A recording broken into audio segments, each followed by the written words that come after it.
Venez le célébrer, son grand amour, venez le chanter.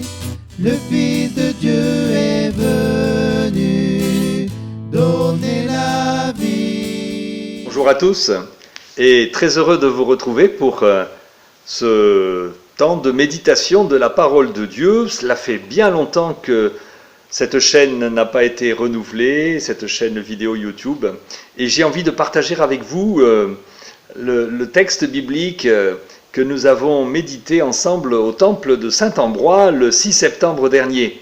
Nous nous sommes réunis pour ce culte, donc en remplacement de l'Assemblée du désert qui a été annulée, vous le savez, pour cause de crise sanitaire. Et le texte du jour, le texte proposé pour le 6 septembre, c'était une parole de Jésus à ses disciples dans Matthieu au chapitre 18. Je lis à partir du verset 12. « Qu'en pensez-vous, dit Jésus, si quelqu'un possède 100 moutons et que l'un d'eux s'égare, ne laisse-t-il pas les 99 autres dans la montagne pour partir à la recherche de celui qui s'est égaré ? Je vous l'affirme, s'il le retrouve, il ressent plus de joie pour ce mouton que pour les 99 autres qui ne se sont pas égarés. De même, votre Père qui est dans les cieux ne veut pas qu'un seul de ses petits se perde. Si ton frère fait ce qui est mal contre toi, va le trouver seul à seul, montre-lui sa faute. S'il t'écoute, tu as gagné ton frère. Mais s'il refuse de t'écouter, prends une ou deux personnes avec toi, afin que, comme le dit l'Écriture, toute affaire soit réglée sur le témoignage de 2 ou 3 personnes. Mais s'il refuse de les écouter, dis-le à l'Église. Et s'il refuse aussi d'écouter l'Église, considère-le comme un païen ou un collecteur d'impôts. Je vous le déclare, c'est la vérité, tout ce que vous exclurez sur la terre sera exclu dans le ciel, tout ce que vous accueillerez sur la terre sera accueilli dans les cieux. Je vous déclare aussi que si 2 d'entre vous sur la terre se mettent d'accord pour demander quoi que ce soit, mon Père qui est dans les cieux le leur donnera, car là où 2 ou 3 s'assemblent en mon nom, je suis au milieu d'eux. » Voilà donc ce que Jésus déclare à ses disciples au sujet des conflits, des offenses que nous pouvons recevoir d'un frère, dit Jésus. Alors pour entamer le commentaire de cette parole de Jésus, je vais vous demander si vous avez déjà vu un des films de la série Retour vers le futur. Alors dans ces films, le héros arrive à voyager dans le temps et notamment à retourner dans le passé, grâce à un engin mis au point par un professeur un peu fantasque, pour modifier un événement et faire qu'une catastrophe du présent ne puisse pas avoir lieu. Alors bien sûr, c'est de la science-fiction, c'est impossible de changer le passé, ce qui est fait, on ne peut pas y revenir. Eh bien, l'évangile de ce matin nous révèle 2 scoops, si je puis employer ce terme journalistique. Le premier, c'est qu'il existe un moyen de revenir dans le passé, et même de le changer, et du coup de transformer le présent. Il existe un moyen de renverser, de briser le mur du temps. Et le second scoop que Jésus nous livre, c'est que ce pouvoir n'est pas réservé à quelques savants, géniaux ou autres héros de cinéma, il nous est donné à tous. Cette force de changement, elle a un nom, elle s'appelle le pardon. La parole de Jésus que je voudrais méditer avec vous commence ici donc dans ce verset 15 par « Si ton frère s'est rendu coupable à ton égard ». Ton frère, dit Jésus, pour parler de l'offenseur. Ainsi, il peut arriver qu'entre des chrétiens et qui plus est des membres de la même communauté, il y ait des fautes, des torts, des offenses, des blessures d'infliger. Jésus l'avait prévu. Nous le savons qu'il y a des conflits dans l'Église, nés de désaccords, de différences d'opinion, de génération, de sensibilité, de mentalité. Mais ici, il s'agit de quelque chose de plus profond qu'un simple conflit d'opinion. Il s'agit d'une offense, d'une blessure, d'une atteinte personnelle, qui demande une délivrance, qui attend une libération, autrement dit, un pardon. Alors on pense parfois qu'il vaut mieux ces blessures laisser au temps le soin de les cicatriser. Eh bien, ce n'est pas l'avis de Jésus. Jésus dit « Va, reprends ton frère, va, montre-lui sa faute ». C'est un ordre « va » qui, toujours dans la Bible, expose celui qui l'entend à une prise de risque, mais qui est aussi porteur d'une promesse. Mets-toi en route, va-t'en, dit Dieu à Abraham, pars de ton pays, quitte ton univers familier, ton cercle habituel, ton horizon rassurant, tes sécurités. Abraham a ainsi été libéré d'une vie sans perspective et sans horizon par cette promesse de bénédiction, par cette promesse d'une descendance. Parle à ton frère, dit Jésus ici. Appelle-le. Va vers lui. Écris-lui si les mots ne peuvent pas sortir de ta bouche. Si grand est l'abîme qui vous sépare, le ressentiment qui t'habite. Jésus ne dit pas « va lui faire la morale, va vider ton sac », mais va vers lui. Montre-lui ce qu'il n'a peut-être même pas vu, car cette faute a cassé la relation entre toi et lui. Elle t'a séparé de lui et le but c'est qu'il t'écoute. C'est-à-dire qu'entre toi et lui, la parole circule à nouveau. Cette parole de Jésus me rappelle un conflit que j'avais connu dans une église où j'ai grandi il y a longtemps, où j'ai passé mon adolescence. Ce conflit opposait un frère et une sœur d'une même famille. Ils habitaient 2 maisons voisines et ils avaient enlevé quelques briques dans le mur de clôture pour pouvoir se visiter facilement. Et quand le conflit familial a éclaté pour une histoire d'héritage, ils ont d'abord mis une caisse pour boucher le trou dans le mur qui séparait leurs 2 maisons, puis ils ont maçonné le mur pour empêcher définitivement le passage. C'était comme une matérialisation de la muraille, de l'obstacle que l'offense avait créé entre l'offenseur et l'offensé. Mais ici, c'est à l'offensé que s'adresse l'ordre de Jésus qui est en même temps une promesse. Va vers celui qui t'a offensé, qui t'a blessé. Il y a pour l'offensé quelque chose de perdu à retrouver, précise Jésus. Si celui qui t'a offensé t'écoute, si celui qui s'est rendu coupable envers toi t'écoute, alors tu l'auras gagné, tu auras gagné ton frère.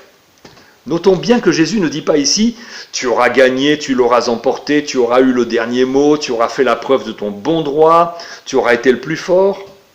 Mais non, tu auras gagné ton frère. Car telle la 100e brebis qui s'était perdue et que le berger va chercher, car à ce moment-là, parce qu'elle est perdue, elle importe plus que tout, ton frère, tu l'as perdu par l'offense qu'il t'a faite. Ta vie est affaiblie, amoindri par cette relation qu'il a brisée. Il te manque quelque chose, ce frère qui s'est rendu coupable à ton égard. Aux yeux de Dieu, ce frère, c'est cette brebis égarée, cette 100e brebis dont parle Jésus, perte insignifiante dans la comptabilité humaine, mais perte irremplaçable aux yeux du berger, puisqu'il va laisser les 99 autres pour aller la chercher, perte irremplaçable aux yeux de Jésus, aux yeux du Seigneur, et donc à tes yeux, à toi aussi. Voilà donc l'enjeu du pardon. Voilà pourquoi c'est à l'offensé de se mettre en route, de faire le premier pas, et non pas à celui qui est responsable ou fautif, comme on le pense souvent.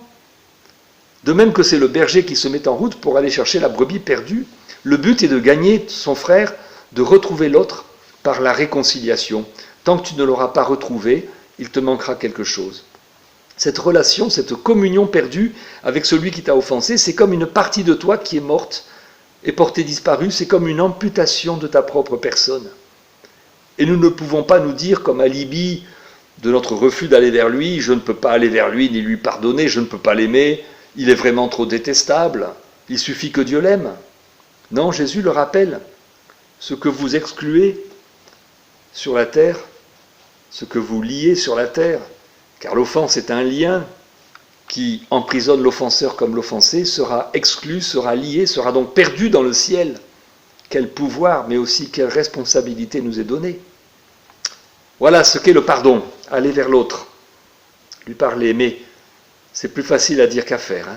Et à supposer qu'on aille vers l'autre, on sait que l'accueil n'est pas garanti, que le dialogue n'est pas sûr d'être rétabli. Alors quand l'autre ne veut pas écouter, que faire ? Eh bien Jésus l'avait prévu, il le dit, dis-le à d'autres, comme témoins. Il ne s'agit pas de faire nombre pour intimider la partie adverse, ni de prendre les autres à témoin de son bon droit, mais de permettre au dialogue de se poursuivre par leur intermédiaire, si le dialogue direct est impossible.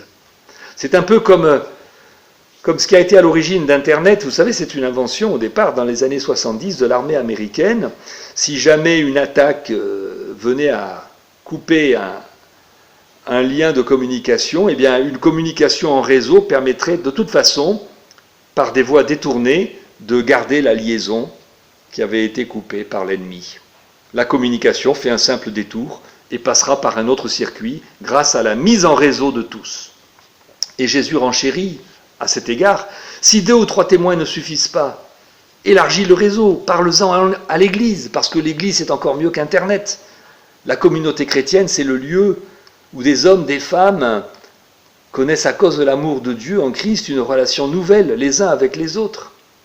Ce « dis-le à l'Église » a parfois été interprété comme une sorte de procédure disciplinaire, d'engager contre l'offenseur. Mais non, il ne s'agit pas du tout de cela.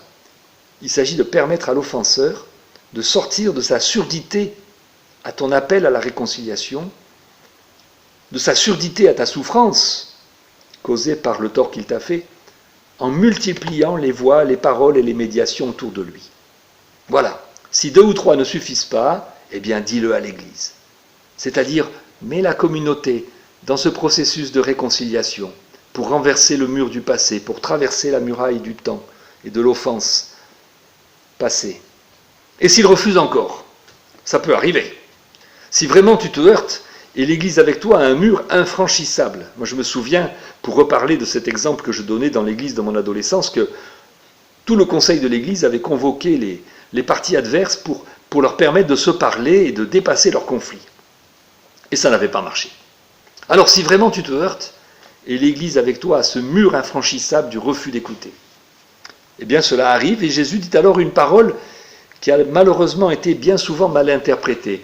Jésus dit eh bien que ton frère qui t'a offensé soit pour toi comme un païen, c'est-à-dire un incroyant, et un collecteur d'impôts, c'est-à-dire la catégorie socio-professionnelle la plus corrompue, la plus malhonnête et la plus détestée à l'époque de Jésus.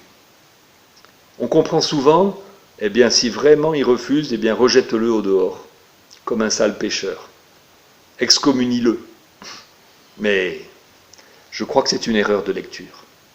Jésus n'a pas eu cette attitude-là, qui était pourtant celle de ses compatriotes, envers les païens et envers les collecteurs d'impôts, qui collaboraient même avec les Romains. Les pharisiens lui reprochent même toujours dans l'Évangile de partager des repas avec ces gens-là.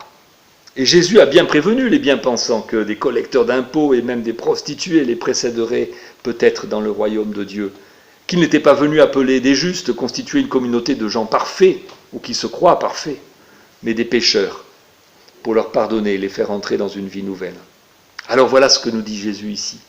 Si vraiment ton frère qui t'a offensé ne peut pas t'entendre, si vraiment tu ne peux pas rétablir la communion avec lui, regarde-le avec le regard que moi j'ai eu pour les pécheurs qui m'entouraient. Vous savez que l'évangéliste Matthieu porte le même nom qu'un collecteur d'impôts que Jésus a appelé à le suivre, selon ce même évangile. Oui, Matthieu a croisé le regard de Jésus, et c'était un regard d'amour, et non pas un regard de mépris ou d'exclusion. Alors Jésus ne nous dit pas ici qu'il y a des gens qui ne sont pas dignes de rester dans l'Église parce que vraiment ils sont trop méchants. Il ne nous dit pas que l'Église serait une sorte de club de gens sans défaut et sans reproche. Il nous donne bien au contraire l'assurance d'une victoire sur le mal, en particulier le mal subi. Car si je ne peux pas rétablir la relation avec celui qui m'a offensé, si je subis toujours cette amputation, cette blessure du mur qui nous sépare, je peux quand même être vainqueur du mal commis et du mal que j'ai subi, en regardant l'autre comme le Christ le considère, un regard chargé d'amour. Et alors je suis quand même vainqueur du mal avec lui. Vous savez, même Jésus sur la croix n'a pas pu pardonner par lui-même. Il a dit, Père, pardonne-leur, ils ne savent pas ce qu'ils font. Père, pardonne-leur parce que Jésus ne pouvait pas leur pardonner directement parce qu'ils étaient sourds, ces bourreaux. Ils ne pouvaient pas entendre ses cris, ils s'en moquaient même. Et Jésus a trouvé en son Père la force de penser à ces bourreaux au moment même où ils souffraient de leur torture et de ne pas les maudire. Oui, quelle force que le pardon que nous avons reçu en Christ, que nous pouvons donner en Christ. Il est la présence même du Christ ressuscité au cœur de nos vies. Je serai au milieu de vous pour qu'avec moi vous soyez vainqueurs du mal subi ou du mal infligé. Voilà la promesse que Jésus nous fait. Voilà la puissance de vie qui nous est confiée. Amen.